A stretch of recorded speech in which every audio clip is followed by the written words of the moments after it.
श्री राम दोस्तों, कैकेयी और मंथरा का संवाद। कैकेयी के 2 वरदान। सुनिए। श्री राम की राज तिलक की घोषणा को सुनकर अवधपुरी में बाजे गाजे बजने लगे। देवताओं और अवधपुरी में जो बाजे बज रहे हैं वह अच्छे नहीं लग रहे हैं। सभी देवता मिलकर माता सरस्वती के पास गए और माता सरस्वती से प्रार्थना की। माता सरस्वती ने देवताओं को समझाया, देवताओं, तुम्हारा स्थान तो बहुत ऊंचा है, किंतु तुम्हारी करनी बहुत नीची है। दूसरों का सुख तुम्हें देखा नहीं जा रहा। तुम जानते नहीं हो कि यदि राम जी को वनवास हुआ तो अयोध्यापति में किस तरह का भूचाल आ जाएगा। क्या दशरथ रामचंद्र जी के बिना जीवित रह पाएंगे? क्या राम जी माता पिता और सारे अयोध्या वासियों को छोड़कर वनवास को जाएंगे तो उन्हें दुख नहीं होगा? देवताओं ने कहा, माता, आप तो जानती हो राम जी पूर्ण ब्रह्मा है, वह दुख सुख से परे हैं, उन्हें न सुख होगा न दुख होगा। रहा प्रश्न अयोध्या का महाराज दशरथ का माता का तो जीव अपने कर्मों के अनुसार प्रारंभ का फल होता है। जीव कर्म वश सुख दुख भागी। अयोध्या और राजा दशरथ जी के भाग्य में यदि ऐसा ही लिखा है तो वह तो उन्हें कर्म वश भोगना ही पड़ेगा। आपको किसी तरह का कोई दोष नहीं लगेगा। माता सरस्वती ने विचार किया, बात तो ठीक है, राम जी वनवास जाएंगे, लोक कल्याण भी होगा, राक्षसों का विनाश होगा। यह विचार करके माता सरस्वती अयोध्या में आई। माता सरस्वती ने मंद बुद्धि मंथरा के हृदय में ऐसी चेतना जागृत की, अजब पिटारी ताही करी गई गिरा मती फेरी। रानी कैकेयी की प्रिय दासी मंथरा के हृदय को असहनीय आघात लगा। वह सोचने लगी कि यदि कौशल्या का पुत्र राजा बन जाएगा तो कौशल्या को राजमाता का पद प्राप्त हो जाएगा और कौशल्या की स्थिति अन्य रानियों की स्थिति में श्रेष्ठ हो जाएगी। ऐसी स्थिति में उसकी दासी भी समय को मुझसे श्रेष्ठ समझने लगेगी। वर्तमान में कैकेयी राजा की सर्वाधिक प्रिय रानी है और इसी कारण से महारानी कैकेयी का ही राजमहल पर शासन चलता है। कैकेयी की दासी होने का श्रेय प्राप्त होने के कारण राजप्रसाद की अन्य दासियां मेरा सम्मान करती है। यदि कौशल्या राजमाता बन जाएगी तो यह मेरा स्थान मुझसे छीन जाएगा। मैं यह सब कुछ सहन नहीं कर सकती, अतः इस विषय में आवश्यक ही मुझे कुछ करना चाहिए। ऐसा विचार करके मंथरा ने अपने प्रासाद में लेटी हुई कैकेयी के पास जाकर कहा, महारानी, आप सो रही हैं, यह समय क्या सोने का है? क्या आपको पता है कि कल राम का युवराज के रूप में अभिषेक होने वाला है? मंथरा के मुख से राम के राज तिलक का समाचार सुनकर कैकेयी को बहुत प्रसन्नता हुई। समाचार सुनने की खुशी में कैकेयी ने मंथरा को पुरस्कार स्वरूप एक बहुमूल्य आभूषण दिया और कहा, मंथरे, तू अत्यंत प्रिय समाचार लेकर आई है। तू तो जानती है कि राम मुझे बहुत प्रिय है। इस समाचार को सुनाने के लिए तू यदि और भी जो कुछ मांगे तो मैं वह भी तुझको दूंगी। कैकेयी के वचनों को सुनकर मंथरा अत्यंत क्रोधित हो गई। उसका तन मन जल भुन गया। पुरस्कार में दिए हुए आभूषण को फेंकते हुए बोली, महारानी, आप बहुत नासमझ है। स्मरण रखिए कि सौत का बेटा शत्रु के जैसा होता है। राम का अभिषेक होने पर कौशल्या को राजमाता का पद मिल जाएगा और आपकी पदवी उसकी दासी के जैसी हो जाएगी। आपका पुत्र भरत श्री राम का दास हो जाएगा। भरत के दास हो जाने पर उसकी बहू भी एक दासी की पदवी ही मिलेगी। वह सुनकर कैकेयी ने कहा, मंथरा, राम महाराज के ज्येष्ठ पुत्र हैं और प्रजा में अत्यंत लोकप्रिय है। अपने सद्गुणों के कारण वे सभी भाइयों में श्रेष्ठ भी हैं। राम और भरत भी एक दूसरे को भिन्न नहीं मानते क्योंकि उनके बीच में अत्यधिक प्रेम है। राम अपने सभी भाइयों को अपने ही समान समझते हैं, इसलिए राम को राज्य मिलना और भरत को राज्य मिलने जैसा ही है। यह सब सुनकर मंथरा और भी दुखी हो गई। वह बोली किंतु महारानी, आप यह नहीं समझ रही है कि राम के बाद राम के पुत्र को ही अयोध्या का राज सिंहासन प्राप्त होगा तथा भरत को राज परंपरा से अलग होना पड़ जाएगा। यह भी हो सकता है कि राज्य मिल जाने पर राम भरत को राज्य से निर्वासित कर दे या यमलोक ही भेज दे। अपने पुत्र के अनिष्ट की आशंका की बात सुनकर कैकेयी का हृदय विचलित हो उठा। उसने मंथरा से पूछा, ऐसी स्थिति में मुझे क्या करना चाहिए? मंथरा ने उत्तर दिया, आपको स्मरण है कि एक बार देवासुर संग्राम के समय महाराज दशरथ आपको साथ लेकर युद्ध में इंद्र की सहायता करने के लिए गए थे। उस समय असुरों के अस्त्र शस्त्रों से महाराज दशरथ का शरीर जर्जर हो गया था और वे मूर्छित हो गए थे। उस समय सारथी बनकर आपने उनकी रक्षा की थी। आपकी उस सेवा के बदले में उन्होंने आपको 2 वरदान दिया था, जैसे कि जिसे आपने आज तक नहीं मांगा है।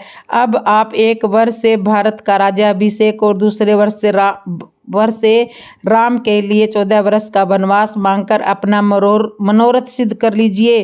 शीघ्र आप मलिन वस्त्र धारण कर कोप भवन में चली जाइए। महाराज आपको बहुत अधिक चाहते हैं, इसलिए वे आवश्यक ही आपको मनाने के लिए प्रयत्न करेंगे और आपके द्वारा मांगने पर उन दोनों वरदानों को देने के लिए तैयार हो जाएंगे। किंतु स्मरण रहे कि वर मांगने के पूर्व उनसे वचन आवश्यक ले लें, जिसमें कि वे उन वरदानों को देने के लिए बाध्य हो जाए। माता कैकेयी का हृदय ऐसा बदला कि कैकेयी ने निश्चय कर लिया कि महाराज दशरथ से 2 वरदान मैं आवश्यक मांगूंगी। वह कोप भवन में जाकर लेट गई। भगवान की इच्छा प्रबल है। महाराज दशरथ जी को ज्ञात हुआ कि रानी कैकेयी कोप भवन में है। वहां आने के पश्चात नीति में निपुण महाराज दशरथ जी रानी कैकेयी से पूछने लगे कि क्या कारण है कोप भवन में आने का कारण बताओ, तुम्हारा किसने अहित किया है? अनहित घोर प्रिया कही कीना, तुम्हारे कहने से राजा को रंक बना सकता है, रंक को राजा बना सकता है। बिना अपराध ही किसी को भी देश से निकाला जा सकता है। भगवान की प्रेरणा से महाराज दशरथ काम के ऐसे वशीभूत हुए कि नीति निपुण महाराज दशरथ जी नीति के विरुद्ध ही रानी कैकेयी की शर्तें मानने को तैयार हो गए। उन्होंने रानी को वचन देने का आश्वासन दे दिया, यहाँ तक कि भावुकता में आकर राम जी की सौगंध भी खा गए। तब रानी कैकेयी ने महाराज दशरथ जी से अपने वही दोनों वरदान मांग लिए जो देवासुर संग्राम के समय राजा दशरथ ने उन्हें दिए थे। रानी कैकेयी ने पहले वरदान में अपने पुत्र भरत को राज्याभिषेक मांगा और दूसरे वरदान में भगवान श्री राम जी को 14 वर्ष का वनवास मांग लिया। यह सुनकर महाराज दशरथ जी व्याकुल हो गए। उनकी दशा कहीं नहीं जाती, सहम गए। रानी कैकेयी जी से बहुत विनती करने लगे कि अपने वरदान में बदलाव कीजिए। भरत को राज मैं दे दूंगा, किंतु राम जी को वनवास मत मांगो। किंतु रानी कैकेयी अपनी हट पर अड़ी रही, टस से मस नहीं हुई। राजा दशरथ जी माथे पर हाथ रखकर नेत्र बंद करके पछता रहे हैं। कैकेयी ने यह क्या कर दिया? अवधि उजाड़ी किन्हीं के कसी। कैकेयी ने अवध को उजाड़ दिया है। राजा दशरथ जी इस प्रकार पछता रहे हैं जैसे योग की सिद्धि पर फल मिलने के समय योगी को अन्य विद्या नष्ट कर देती है। तो इस तरह से मंथरा और कैकेयी का संवाद होता है। जब श्री राम ने कौशल्या माता से वन जाने की आज्ञा ली। मित्रों, कैकेयी द्वारा दशरथ जी से 2 वरदान प्राप्त करने के बाद दशरथ जी बहुत व्याकुल हो रहे हैं, बार बार मूर्छित हो रहे हैं। कैकेयी महाराज दशरथ से कहती है कि आप तत्काल राम जी को वन जाने की आज्ञा दीजिए और भरत के राज तिलक की घोषणा करवाइए। सूर्य उदय हो जाने पर गुरु वशिष्ठ मंत्रियों के साथ राजप्रसाद के द्वार पर पहुंचे और महामंत्री सुमंत को महाराज के पास जाकर अपने आगमन की सूचना देने के लिए कहा। कैकेयी और दशरथ के संवाद से अनजान सुमंत ने महाराज के पास जाकर कहा, हे राजाधिराज, रात्रि का समापन हो गया है और गुरु वशिष्ठ का आगमन भी हो चुका है, अतः आप शय्या त्याग कर गुरु वशिष्ठ जी के पास चलिए। सुमंत के इन वचनों को सुनकर महाराज दशरथ को पुनः असहम वेदना का अनुभव हुआ तथा वे फिर से मूर्छित हो गए। उनके इस प्रकार मूर्छित होने पर कुटिल कैकेयी बोली, हे महामंत्री, अपने प्रिय पुत्र के राज्याभिषेक के उल्लास के कारण महाराज रात भर सो नहीं सके। उन्हें अभी अभी ही निंद्रा आई है। महाराज निंद्रा से जागते ही राम को कुछ आवश्यक निर्देश देना चाहते हैं। तुम शीघ्र जाकर राम को यहीं बुला लाओ।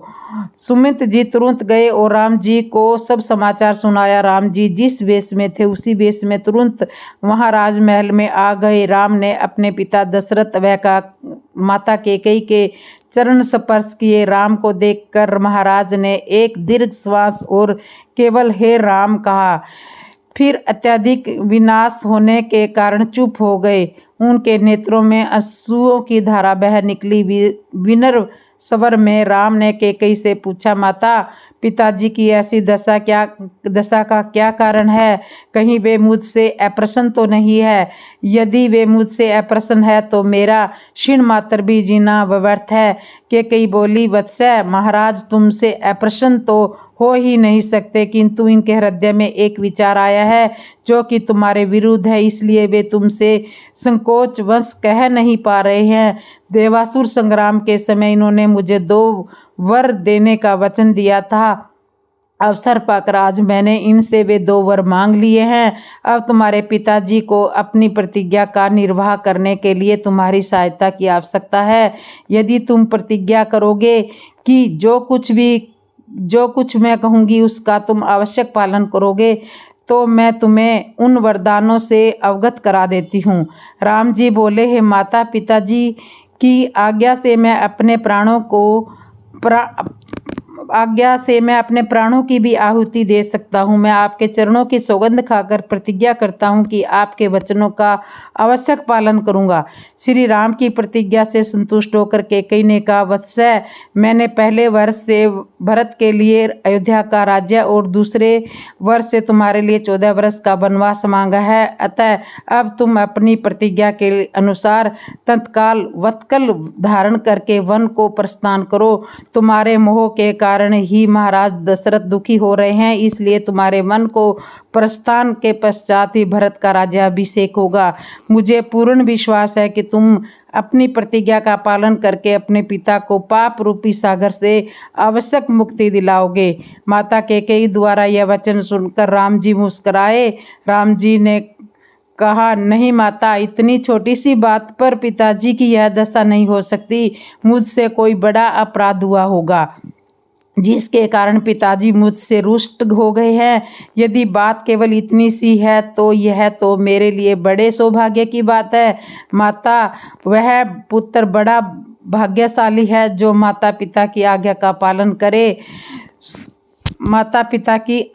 पालन करे। यदि पिताजी ने मुझे 14 साल का वनवास दिया है तो उसमें तुम्हारी सहमति है, तो मेरे लिए इससे बड़े सौभाग्य की बात और क्या हो सकती है। मैं आवश्यक पिताजी की आज्ञा का पालन करूंगा, इसमें दुख मनाने की कोई बात नहीं है।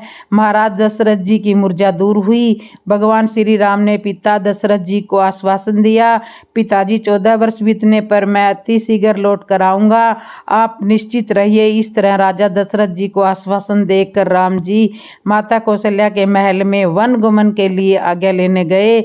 जब माता कौशल्या ने देखा कि राम जी आए हैं तो माता कौशल्या बड़ी प्रसन्न होते हुए कहने लगी, पुत्र, अति शीघ्र स्नान करो और अल्प आहार कर लो। पता नहीं राज तिलक के समय कितना समय लगेगा, इसलिए आप अति शीघ्र तैयार हो जाओ। परिस्थितियां इतनी प्रतिकूल होने के पश्चात भी राम जी के चेहरे पर उदासी का कोई भाव नहीं था। माता राम जी के मुख दर्पण को देखकर यह समझ नहीं पाई कि परिस्थितियां प्रतिकूल हो चुकी हैं। तुलसीदास जी ने इस प्रसंग में यह समझाने का प्रयास किया है कि प्रतिकूल परिस्थिति होने पर किस तरह धैर्य का परिचय देना चाहिए। हमारे जीवन में यदि परिस्थिति प्रतिकूल हो जाए तो सामने वाला हमारे चेहरे के भाव को देखकर ही समझ जाता है कि कुछ बात तो हो चुकी है। यदि सामने वाला नहीं भी समझता तो हम उसे समझाने के उद्देश्य से हमारे चेहरे पर ऐसे भाव ले आते हैं जिससे वह हमसे पूछने लगता है और फिर हम अपनी प्रतिकूल परिस्थिति का उनके सामने वर्णन करते हैं। किंतु राम जी ने ऐसा कुछ नहीं किया। बड़े सहज रूप से माता कौशल्या से कहा, माता पिताजी ने मुझे वन का राज्य दिया है। माता कौशल्या एक क्षण कुछ नहीं समझ पाई।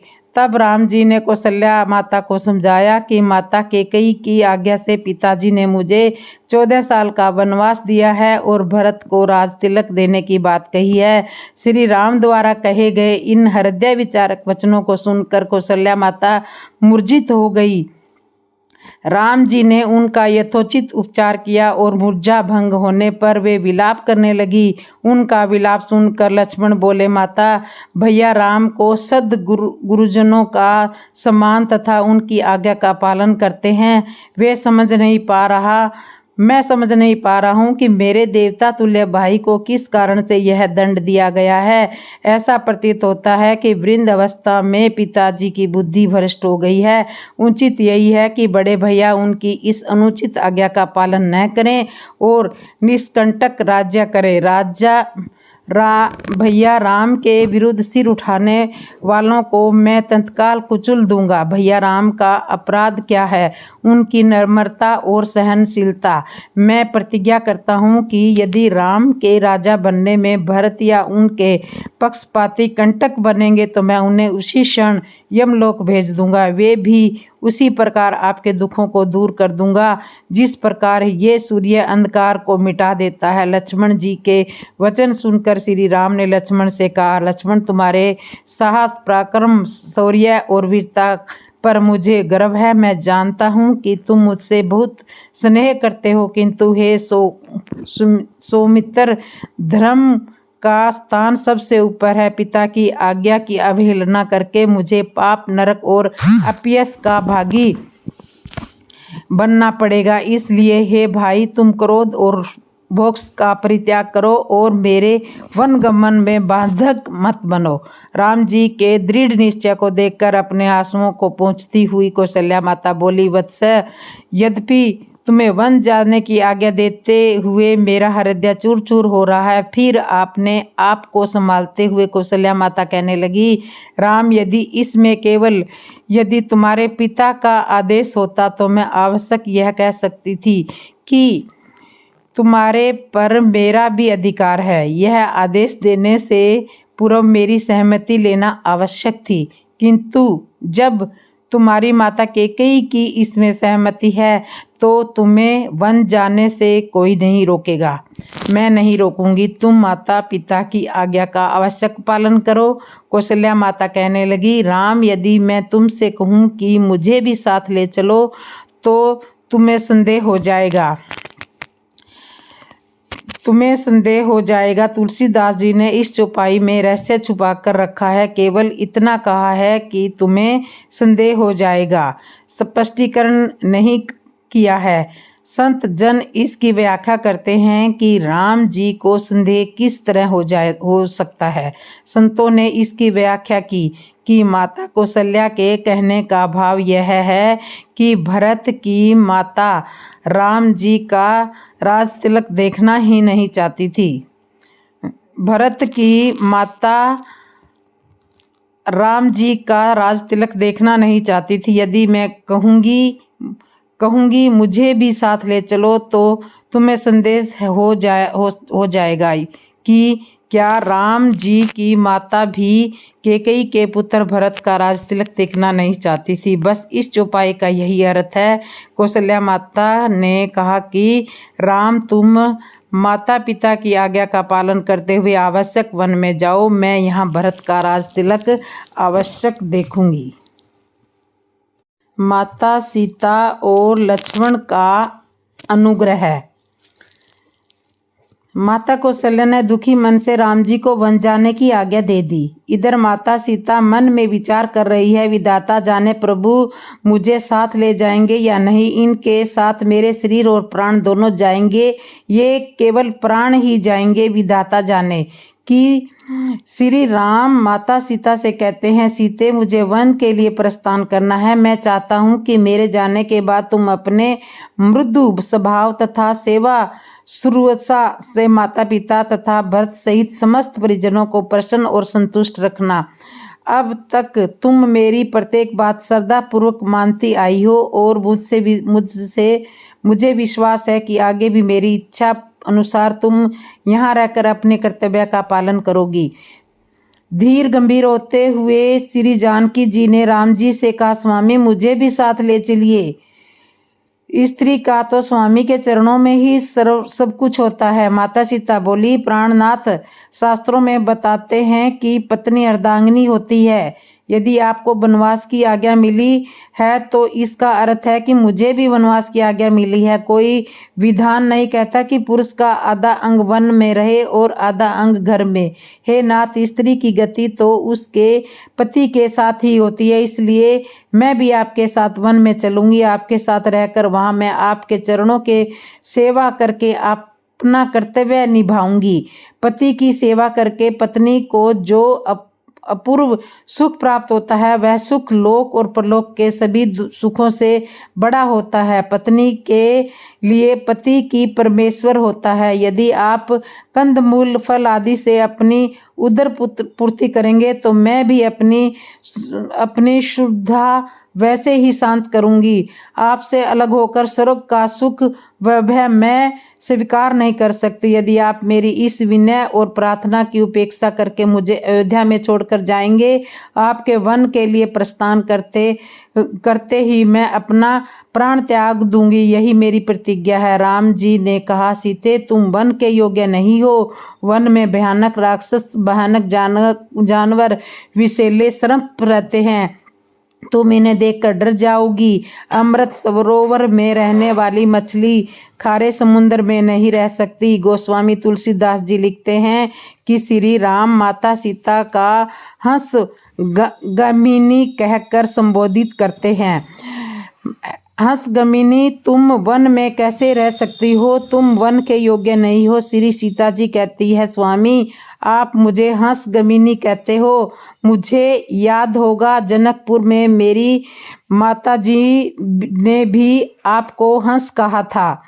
मेरी माता ने कहा था कि नन्हे राजकुमार को धनुष तोड़ने के लिए कह रहे हो। हंस का बच्चा भी क्या कभी मंदराचल पर्वत उठा सकता है? याद होगा आपको। यदि मैं हंस गमिनी हूँ तो हंस विशेषण तो आपके लिए भी मेरी माता जी ने लगाया था। और जब हंस के बच्चे ने मंदराचल उठा लिया, धनुष तोड़ दिया, तो यह हंस गमिनी वन में क्यों नहीं रह सकती?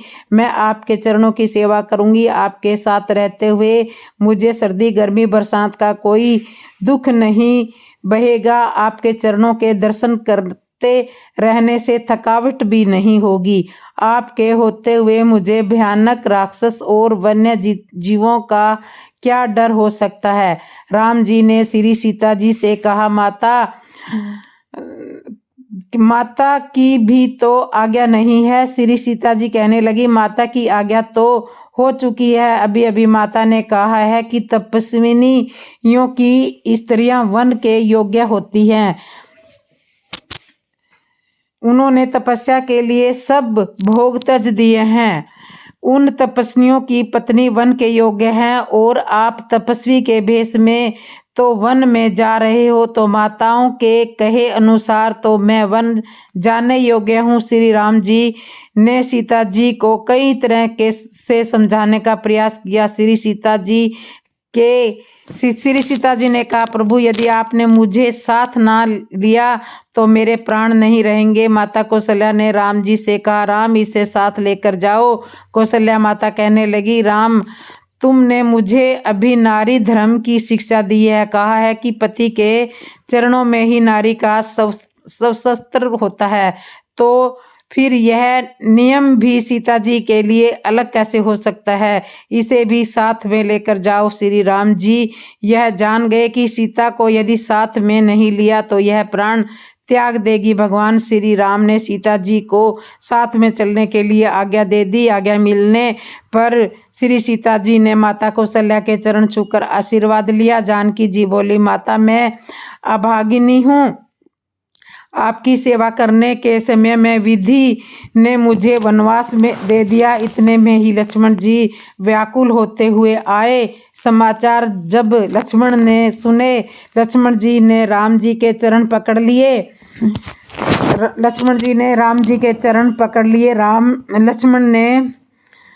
लक्ष्मण जी विचार कर रहे हैं, पता नहीं मेरे लिए प्रभु क्या आदेश होगा, साथ ही ले जाएंगे या यहीं ठहरने का आदेश देंगे। लक्ष्मण जी की दशा देखकर रघुनाथ जी बोले, हे भ्राता, माता पिता गुरु स्वामी की आज्ञा को शिरोधार्य करता हूँ और करता है, मानो उसी के मनुष्य जन्म लेने का लाभ होता है, बाकी सब तो मिथ्या है।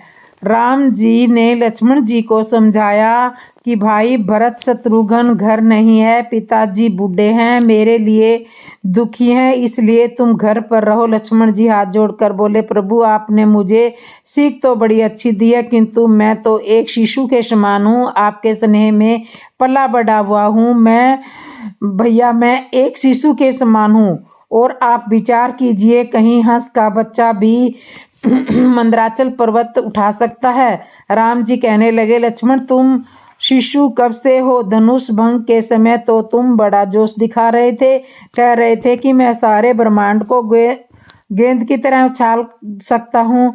जब सारे ब्रह्मांड को उठा सकते हो तो क्या अयोध्या का राजपाट नहीं संभाल सकते? लक्ष्मण जी बोले, भैया मैंने कहा था, यह बात सत्य है। जब कहा था तब मैं यह सब कर सकता था, किंतु आप ही ने मुझे शिशु बनाया। आप ही ने परशुराम जी से कहा कि यह तो दूध महाबालक है, इसे क्षमा कीजिए, मैंने अपनी वीरता की बात पहले कभी नहीं की थी और आपने मुझे शिशु बाद में बताया, इसलिए मैं तब से अपने आप को एक शिशु के समान ही समझता हूँ। मैं माता सीता, गुरु और स्वामी किसी को नहीं जानता, मेरे तो सब कुछ आप ही हैं। जगत में जितने रिश्ते नाते हैं मेरे लिए सब आप ही हैं। मित्रों, वर्तमान समय में एक माँ की कोख से जन्मे बालकों की मानसिकता क्या है कि बंटवारे में थोड़ा सा अगर कम ज्यादा हो जाए तो भाइयों में शत्रुता का भाव आ जाता है, एक दूसरे को देखना भी पसंद नहीं करते। रामायण हमें रिश्ते का महत्व समझाती है। यहाँ अलग अलग माताओं की कोख से जन्मे श्री राम, लक्ष्मण, भरत, शत्रुघ्न चारों भाइयों में अटूट प्रेम, एक दूसरे पर प्राण न्यौछावर करने को तैयार। यदि माताओं को बुरा लगे तो क्षमा कीजिए, लेकिन एक बात आवश्यक कहना चाहूंगी कि वर्तमान में यदि माताएं अलग अलग हो जाएं, पिता एक ही क्यों न हो, एक ही पति की दो पत्नी, तो माताओं की भावना क्या बनेगी कि मेरा बेटा है, मैंने जन्म दिया है, मैं इसकी माँ हूँ। वो कौन होती है मेरे बेटे के लिए ऐसा बोलने वाली? और रामचरितमानस में लिखा है कि कौशल्या माता ने राम जी से कहा कि राम, यदि इसमें केवल तुम्हारे पिता का आदेश होता तो मैं अवश्य कह सकती थी कि तुम्हारे पर मेरा भी अधिकार है, यह आदेश देने से पूर्व मेरी सहमति लेना आवश्यक था, किंतु जब तुम्हारी माता कैकेयी की इसमें सहमति है तो मैं तुम्हें वन जाने से नहीं रोक पाऊंगी। तुम माता पिता की आज्ञा का आवश्यक पालन करो। यहाँ माता कौशल्या ने माता कैकेयी को श्री राम की माता बताया है। राम जी जान गए, लक्ष्मण जी स्नेह के कारण सहमे हुए हैं। राम जी ने लक्ष्मण जी की भाव दशा देखकर उन्हें हृदय से लगाते हुए कहा, जाओ माता जी से आज्ञा ले आओ। तो इस तरह से माता सीता और लक्ष्मण जी ने भी वनवास जाने का अनुग्रह किया। क्या माता सीता को भी कर्म फल भोगना पड़ा था?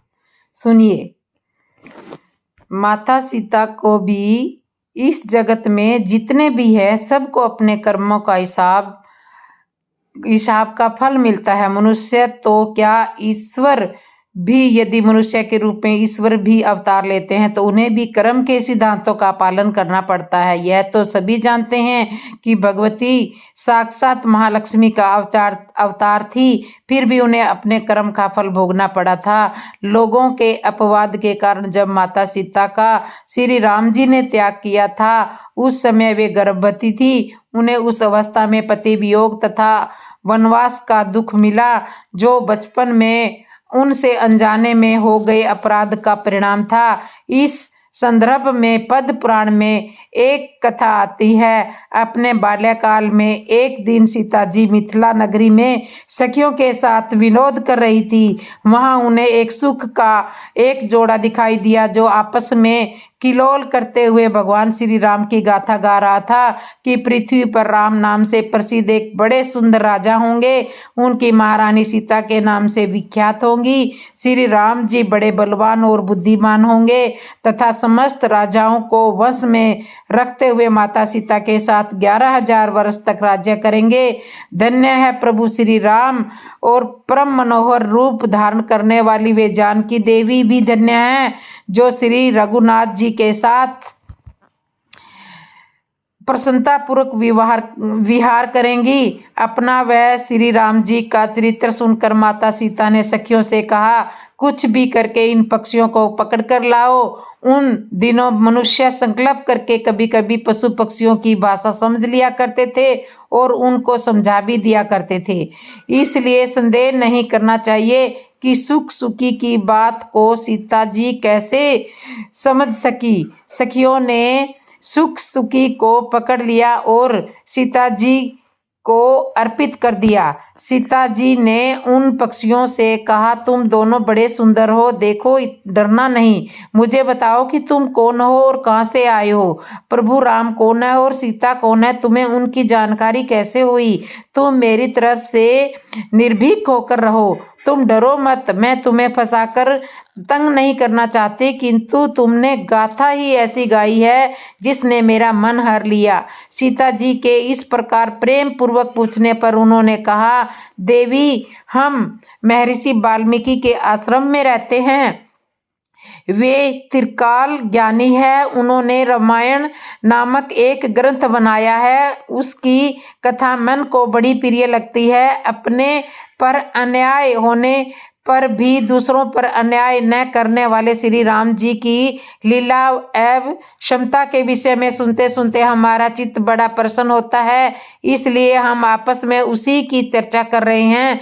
तुम भी उसे ध्यान पूर्वक सुनो। भगवान विष्णु अपने तेज से 4 अंश में प्रकट होंगे। राम, लक्ष्मण, भरत और शत्रुघ्न के रूप में वे अवधपुरी में अवतरित होंगे। भगवान श्री राम महर्षि विश्वामित्र के साथ मिथिला पधारेंगे। उस समय एक ऐसे धनुष को जिसका धारण करना भी दूसरों के लिए कठिन है, देख करके वे उसको तोड़ देंगे और जनक किशोरी सीता जी को अपनी धर्मपत्नी के रूप में ग्रहण करेंगे। सीता जी ने पुनः पूछा, श्री राम जी कैसे होंगे, उनके गुणों का वर्णन करो। मनुष्य अवतार में उनका श्री विग्रह कैसा होगा। तुम्हारी बातें मुझे बड़ी प्रिय लग रही है। सीता जी के प्रश्न सुनकर सुखी मन ही मन जान गई कि ये सीता हैं। उन्हें पहचान कर वह सामने आ उनके चरणों में गिर पड़ी और बोली, श्री राम जी का सुख कमल की कली के समान सुंदर होगा।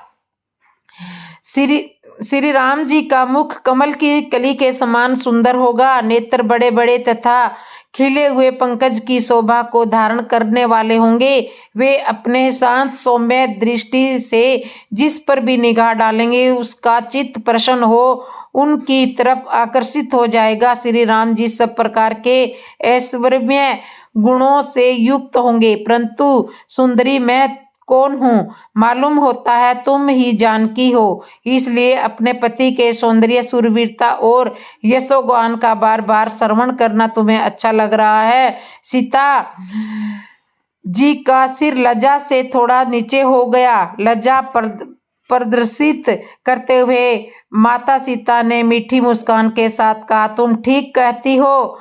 मेरे मन को लुभाने वाले श्री राम जी जब यहाँ आकर मुझे स्वीकार करेंगे तभी मैं तुम दोनों को छोड़ूंगी, अन्यथा नहीं छोड़ूंगी। तुमने अपने वचनों से मेरे मन में मोह उत्पन्न कर दिया है। अब तुम इच्छा अनुसार क्रीड़ा करते हुए मेरे महल में सुख से रहो और मीठे मीठे पदार्थों का सेवन करो। सीता जी की यह बात सुनकर सुकी ने कहा, साध्वी, हम वन के पक्षी हैं, पेड़ों पर रहते हैं और सब जगह विचरण करते हैं, हमें तुम्हारे महल में सुख नहीं मिलेगा। मैं गर्भवती हूँ, अभी वाल्मीकि जी के आश्रम में अपने स्थान में जाकर बच्चों को जन्म दूंगी, इसके बाद मैं तुम्हारे पास आ जाऊंगी। सीता जी ने कहा, कुछ भी हो मैं तुम्हें जाने नहीं दूंगी। तब सुक ने कहा, जानकी जी तुम हट मत करो, हमें जाने दो। तो माता सीता ने सुक से कहा कि तुम जा सकते हो, किंतु सुकी को नहीं छोड़ूंगी। दोनों बहुत रोए, गिड़गिड़ाए, किंतु सीता जी ने उन्हें छोड़ने के लिए तैयार नहीं हुई। यह सुनकर सुक दुखी हो गया। उसने करुणा युक्त वाणी से कहा, योगी लोग जो कहते हैं वह ठीक ही कहते हैं कि किसी से कुछ न कहें, मौन रहें, नहीं तो वाणी अपने वचन रूपी दोष के कारण ही बंधन में पड़ जाता है प्राणी। यदि हम इस पर बैठकर वार्तालाप न करते तो हमें यह बंधन कैसे प्राप्त होता, इसलिए मौन रहना ही चाहिए। इतना कहकर सुक ने पुनः सीता जी से प्रार्थना की, हे सुंदरी, मैं अपनी भार्या के बिना जीवित नहीं रह सकता।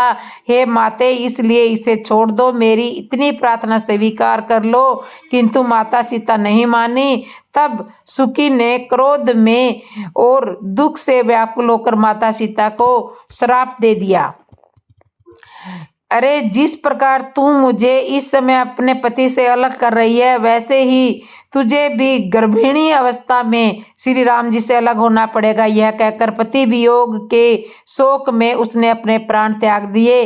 पत्नी की मृत्यु हो जाने पर सुक शोकाकुल होकर बोला, मैं मनुष्य से भरी इस राम जी की नगरी में अयोध्या में जन्म लूंगा तथा ऐसी अफवाह पैदा करूंगा कि प्रजा गुमराह हो जाएगी और प्रजा पालक श्री राम जी प्रजा का मान रखने के लिए तुम्हारा त्याग कर देंगे।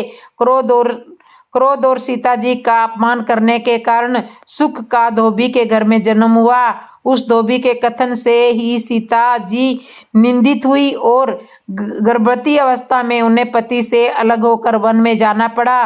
कर्म का फल तो अवतारों को भी भोगना पड़ता है।